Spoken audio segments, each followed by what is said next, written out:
رمضان المبارک میں اکثر دوپہر یا شام کے وقت سر درد کی تکلیف ہو جاتی ہے۔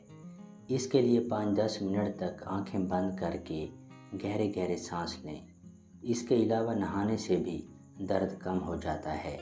سحری میں سالن یا سبزی میں لیموں کا رس یا سرکے کے چند قطرے چھڑک لیں تو دن بھر کھٹی ڈکاریں نہیں آئیں گی۔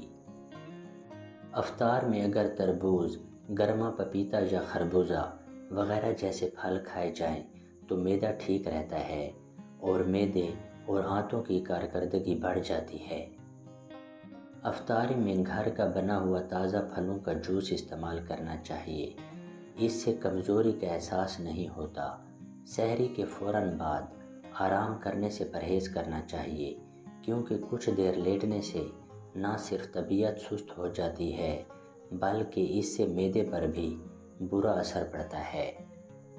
اس کے علاوہ پیٹ بھی پھولا سا محسوس ہوتا ہے۔